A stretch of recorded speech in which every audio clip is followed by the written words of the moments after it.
365 대화를 위한 성경 통독 시간입니다. 12월 27일 361일차입니다. 오늘 읽으실 말씀은 요한계시록 10에서 13장이고 묵상하실 본문은 10장 1에서 11절입니다. 말씀의 개요입니다.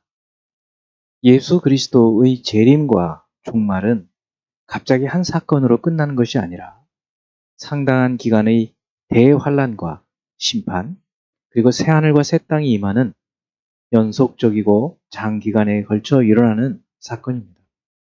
10장은 두 번째 칠중 재앙의 일곱 나팔 재앙의 계속입니다. 일곱째 나팔 재앙이 일어나기 전에 두 개의 묵시가 삽입되어 있죠. 10장은 첫 번째 것이고 11장은 두 번째 것으로 두 증인에 대한 것입니다. 10장 1에서 3절은 힘센 천사 하나가 작은 두루마리를 들고 하늘에서 내려와 외치는 것. 4절은 일곱 우레의 말은 기록하지 말라는 음성에 대한 것입니다. 5에서 7절은 일곱째 천사의 소리에 하나님의 비밀이 성취될 것. 8에서 11절은 요한이 천사에게 나가 작은 두루마리를 받아 먹은 것과 예언의 책임을 받은 것입니다. 11장 1, 2절은 하나님의 성전과 제단과 경배하는 자들을 측량하라는 명령. 3에서 6절은 3년 반 동안에 두 증인에게 권세를 주어 예언하게 될 것에 대한 것입니다. 7에서 10절은 두 증인이 증언을 마칠 때 무적행의 짐승이 그들을 죽이는 것과 사람들이 기뻐할 것. 11에서 13절은 3일 반 후에 두 증인이 살아나 하늘로 올라가고 큰 지진이 큰 지진으로 성 10분의 1이 무너지는 것을 말합니다. 14절은 둘째 화가 지나고 셋째 화가 온다는 선언. 15에서 18절은 일곱째 천사의 나팔에 찬양과 함께 24장로의 경배. 19절은 하늘의 성전이 열리고 언약궤가 모이며 번개와 음성들과 우레와 지진과 큰 우박이 발생하는 이야기입니다. 12장 1, 2절은 해를 옷 입고 발 아래 달이 있고 12별의 관을 쓴 한 여자에게 해산의 산통이 임하는 것. 3, 4절은 머리가 7, 뿔이 7 왕관을 쓴 큰 용이 꼬리로 하늘의 별 3분의 1을 땅에 던지고 여자가 해산하면 아이를 삼키려는 것을 말합니다. 5, 6절은 태어난 아들은 장차 만국을 다스릴 자로 하늘 보좌 앞으로 올라가고 여자는 3년 반 동안 광야로 도망하여 아이를 양육하기 위해 보호받는 이야기입니다. 7에서 9절은 미가엘과 그의 천사들이 용과 그의 천사들과 전쟁을 하고 내쫓기는 것. 10에서 12절은 어린 양의 피와 자기들의 증언하는 말씀으로 용을 이긴 것과 땅에 화가 있을 것에 대한 하늘에서의 찬양입니다. 13에서 17절은 용이 여자를 박해하고 여자가 3년 반 동안 양육받는 것과 여자의 자손이 여자의 자손과 용이 싸우는 이야기입니다. 13장 1, 2절은 뿔이 여리고 머리가 7인 짐승에게 용이 자기 능력과 권세와 보좌를 준 것. 3에서 4절은 죽게 된 머리 하나가 낫게 되자 온 땅이 짐승을 따르고 용이 짐승에게 권세를 주어 용과 짐승에게 경배하는 것을 말합니다. 5에서 8절은 3년 반 동안 짐승이 하나님을 비방하고 성도들과 싸워 이기게 되는 것. 9에서 10절은 성도들에게 인내와 믿음을 가질 것의 권면. 11절은 두 뿔이 있고 용처럼 말을 하는 두 번째 짐승에 대한 것. 12에서 15절은 그 짐승이 이적을 행하여 사람들을 미혹하고 짐승의 우상에게 경배하지 않는 자는 죽이는 것. 16에서 18절은 그 짐승이 오른손이나 이마에 표를 받게 하고 표가 없는 자는 매매를 못하게 하는 짐승의 수를 말합니다. 이제 예수 그리스도를 닮아가고자 하는 우리의 목표를 향한 여행을 위해서 질문하고 대답하는 시간을 갖습니다.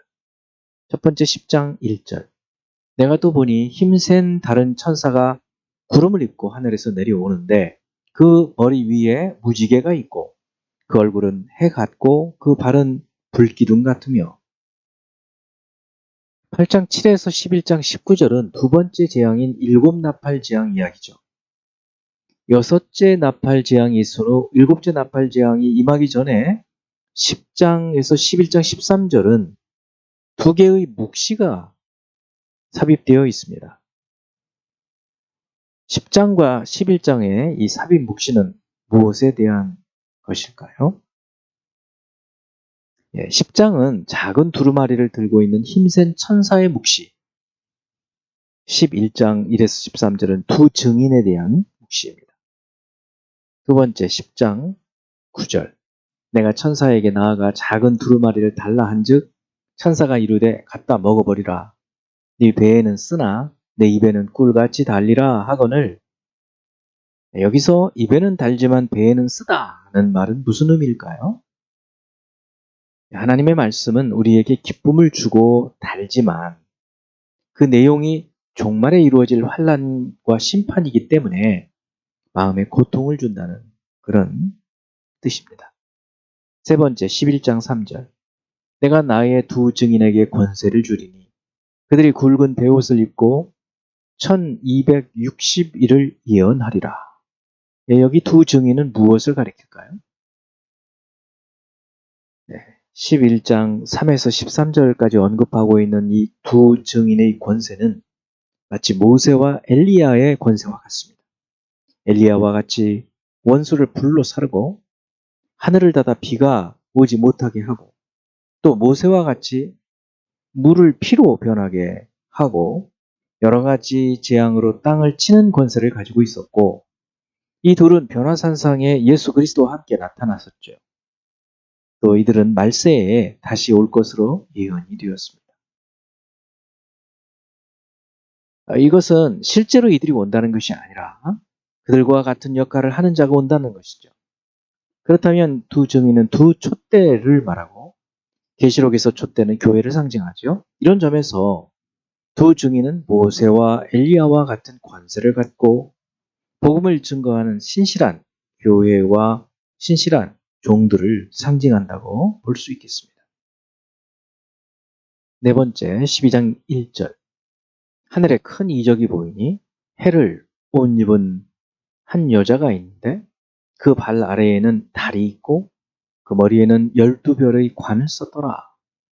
자, 여기서 해를 옷 입은 한 여자, 발, 달, 12별이 상징하는 것은 무엇일까요? 네, 해를 옷 입은 한 여자는 빛을 옷을 입음 같이라는 뜻이거든요. 그런 여자, 이런 것을 볼 때 하나님의 속성과 관련이 있습니다. 발이라는 것은 지배와 통치의 이미지죠. 달은 고대 달력과 관련이 있어서 시간의 흐름을 상징하고 12별은 12지파나 12사도와 관련되어 택함받은 하나님의 백성을 가리킨다고 볼 수 있습니다. 그러므로 해를 옷 입은 한 여자는 하나님의 속성을 가지고 역사의 통치권을 가지고 있는 모든 택함받은 하나님의 백성을 의미하는 교회를 상징하는 것으로 볼 수 있습니다. 하늘에 큰 이적이 있으니 이적이 보이니 해를 옷 입은 한 여자가 있는데 그 발 아래에는 달이 있고 그 머리에는 12별의 관을 썼더라. 다섯 번째 13장 1절, 내가 보니 바다에서 한 짐승이 나오는데 뿔이 열이요 머리가 일곱이라. 그 뿔에는 열 왕관이 있고 그 머리들에는 신성모독하는 이름들이 있더라. 바다와 한 짐승이 상징하는 것은 무엇일까요?